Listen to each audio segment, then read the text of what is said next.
Okay, welcome fourth graders. We're hoping to be able to make, as we've learned about Aztecs, is to make an Aztec clay mask. Now this is the mask we've made, and I have fired it like this one here the first time. Then after I fired it, we're going to glaze it and create some color and make it interesting in this way, okay? So before we get to this point, we've got to plan out and figure out what kind of a mask we're going to make out of clay. Now this one has been fired, and it's called bisque fire when it's been fired the first time. Now first we got to make it out of clay. So you are going to get a piece of clay like this and a cloth to lay it out on, okay? And you'll get a tray of tools at your table that you can work with, okay? And some sponges and everything like that. So first step is you want to wedge your clay. And I always have students do this. There's no need for you to pound it very hard onto the surface. You just have to kind of basically push and turn, and the purpose of this is to eliminate any air bubbles that you might have, because air bubbles trapped inside of the clay is a problem, okay? It will cause explosions. Fortunately, we're going to do a little bit more to this clay. You want to flatten it out a little bit.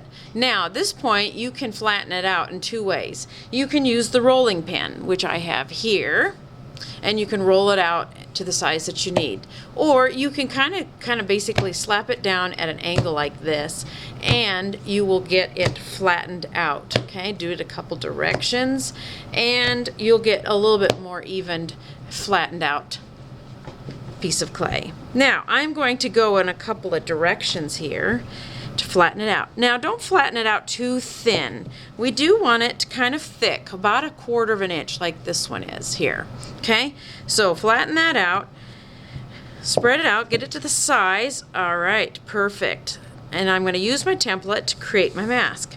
Now you can use a couple of tools here to cut this out. I can use a pin tool. I can use this tool here as a little bit of a knife on the end of it, okay? Works just perfect. So basically trace around the template and pull away the clay. Okay, that's probably the best way to go about it. Now I've got some extra clay here that I'll get to work with to add to my mask. Now, I encourage students to draw on the clay. For example, I want eyes. So eyes are kind of a football shape.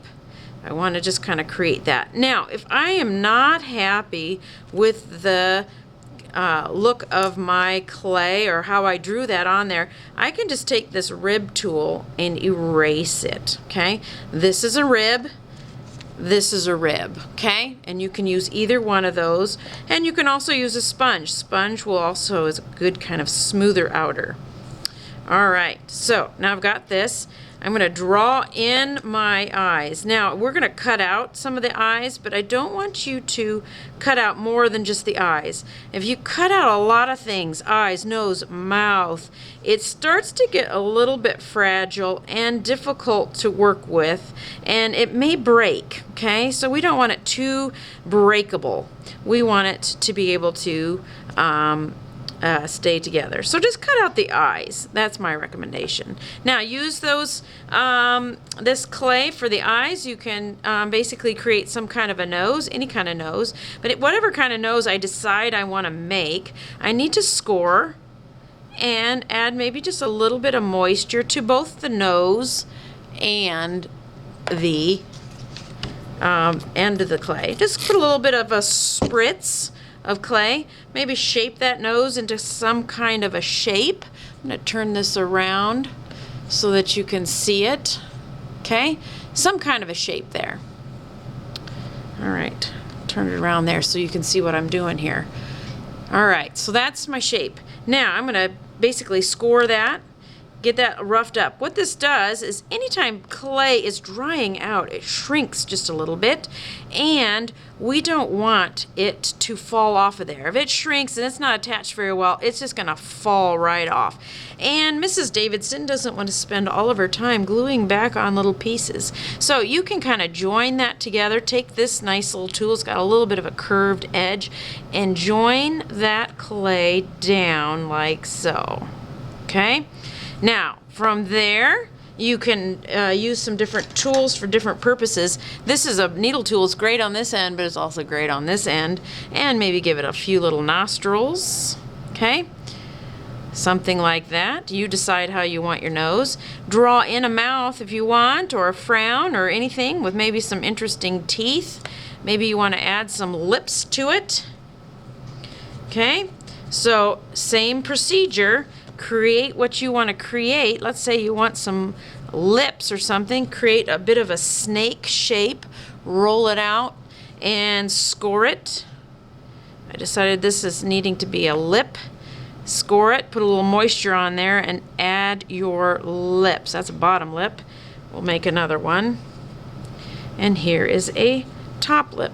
Score. This is nice soft clay, so the joining is going to turn out pretty good. All right, so same thing. Maybe if you need to, just kind of join those clay to clay, just kind of making it decide to be together forever. Okay, and add some joining there. Okay, now if I wanted to, also I could make a little funky tooth, something like that. Add those types of things in there. Perhaps some eyebrows. Now this has got a nice little tooth to it. Some of your other tools have some nice interesting things that you can add some interesting details to. Okay, maybe this is instead of a person mask, maybe it's an animal mask. It's your choice.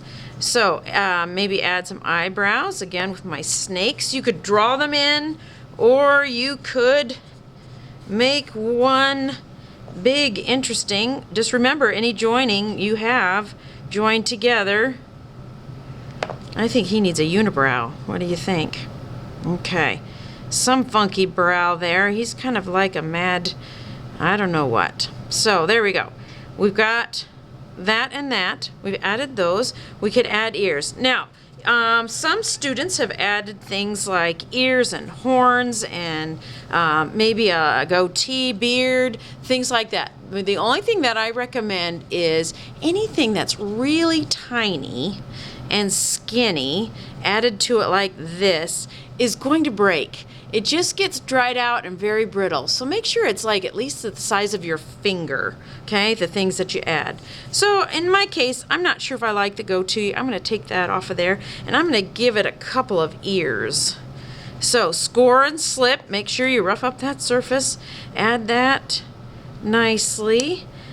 Create an ear. I'm just gonna make a round circle like that and flatten it out a little bit and add it right to there.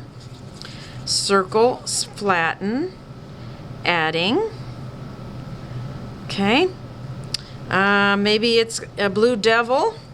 So we love our blue devils. So this is going to be kind of a scary blue devil. Fangs, horns perhaps. Just make sure they're attached well. They're not too skinny and not too long either. That stuff tends to kind of get knocked off. So make some horns. You can take your tools and reshape and smooth. Now, this is my last step that I always ask. After you've got all these little nice little things you've added, you've added some details, things that you want to add to it, is your best friend, the sponge. Come in here and do a little smoothing, okay? It is like your eraser, your best friend. He's going to fix it all and make it all look beautiful again.